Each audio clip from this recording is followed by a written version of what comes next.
Halo semuanya, jumpa lagi bersama saya Abu Bakar. Untuk sesi kali ini saya akan sedikit berbagi apa yang saya temukan.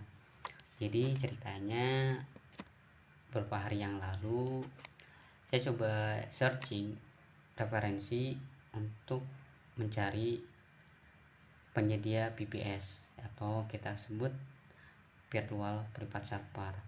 Nah, dalam pencarian ini ketemulah yang sesuai dengan yang saya harapkan ya. Nah, ini adalah penyedianya NevaCloud. Kenapa saya bilang sesuai? Karena dia ternyata unik banget. Menyediakan pembayarannya itu dengan cara durasi jam. Jadi kita bisa menggunakan layanannya dia tanpa harus full 1 bulan.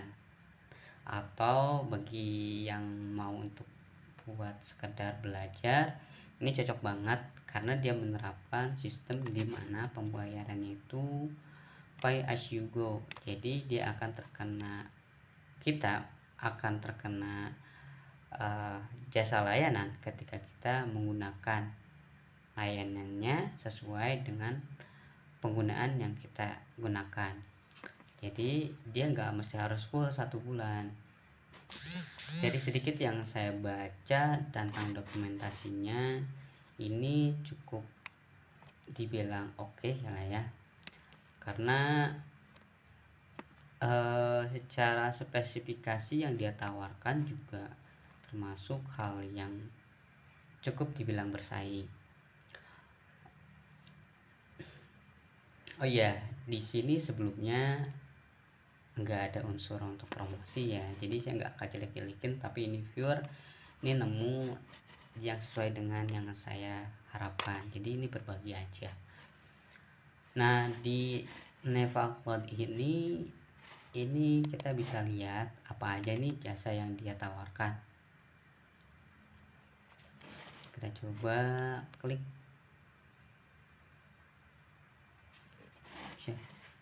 Nah, ini dilari ke login ya, sorry, kita coba kembali lagi.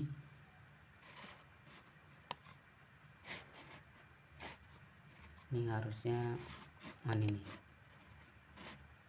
Nah, ini adalah cloud VPS murah Indonesia ya, performa kilat, harga hemat.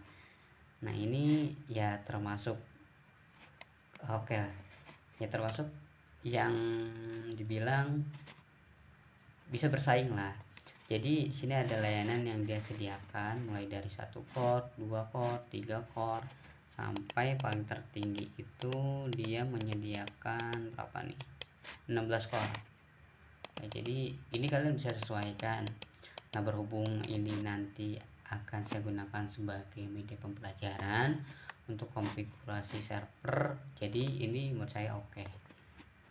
Nah, meskipun ya mungkin nanti kalau di lain waktu ternyata ketemu hal yang lebih baik, ya nggak apa-apa, nanti kita akan coba review ulang mana yang lebih baik.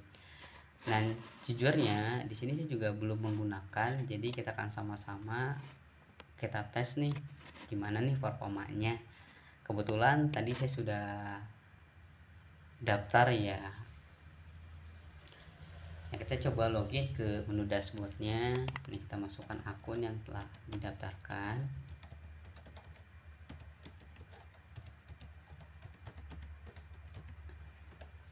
Ini kita login.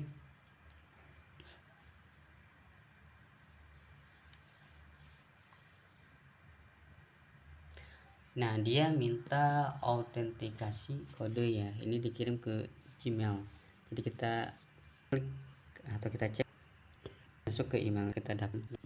Ini agak sedikit terlambat, kita tunggu, ini belum masuk. Nah, ini adalah menu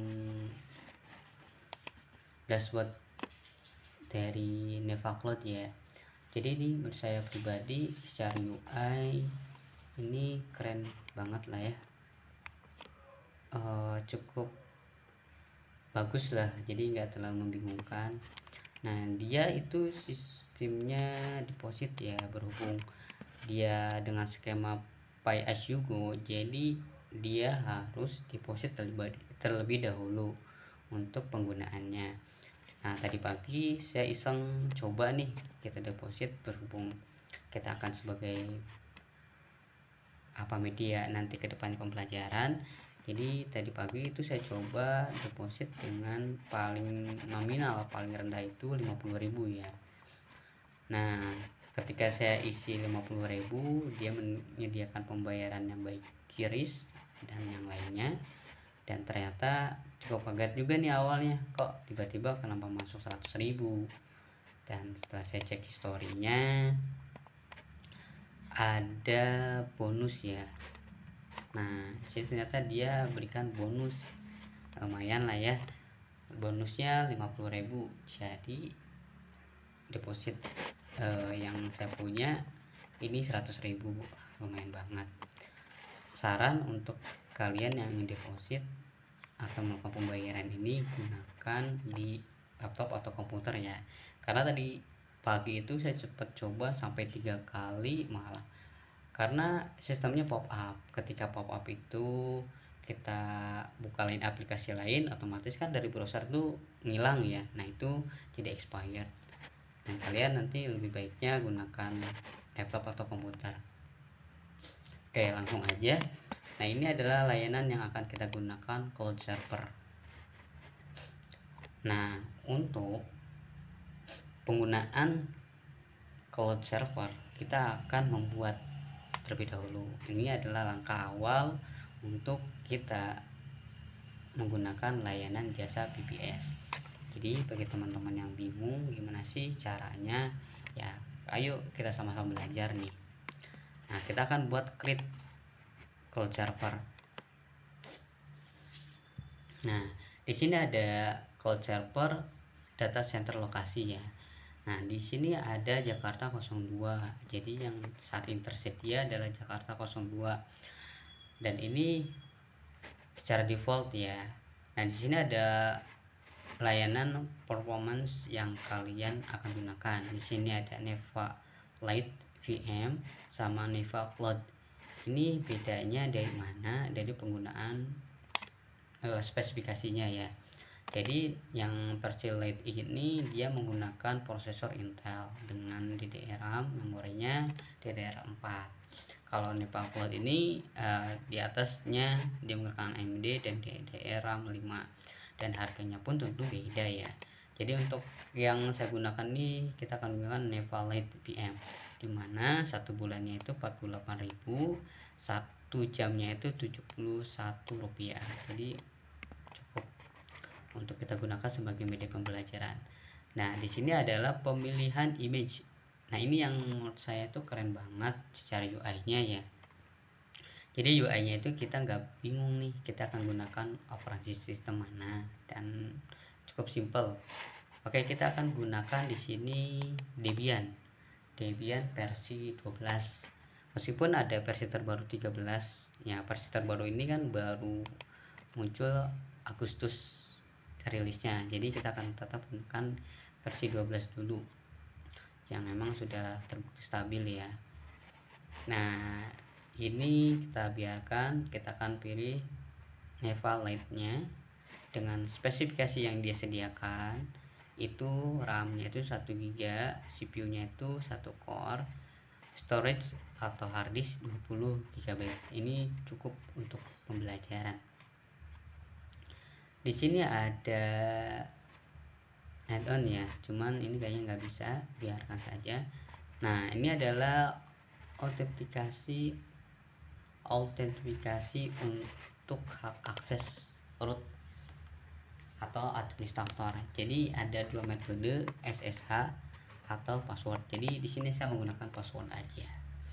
Oke, kita gunakan kombinasinya. Di sini ada minimal 8 karakter dan dia harus campuran ya. Jadi huruf dan simbol dan karakter digabungkan. Oke, kita coba. Di sini ada hostname atau label. Paling gampangnya kita ngasih buat penamaannya, hostname-nya apa. Oke, kita akan kasih nama apa ya. Oke, Oke, sesuai aja ya. My PPS, kita kasih nama apa ya, aku bingung nih. Oke, gak apa-apa lah, kita ganti nama karena namanya app pp.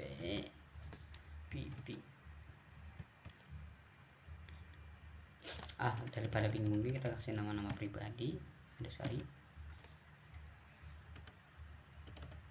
PPS Abu Bakar .id. Nah, kita akan gunakan label ini ya. Nah, ini udah lengkap, kita klik order. Nah, ini kita order. Ini adalah proses ketika kita order.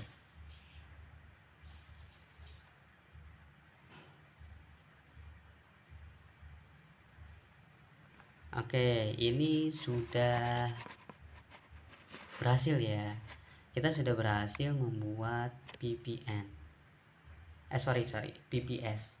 Jadi virtual private server ini telah berhasil kita gunakan. Nih.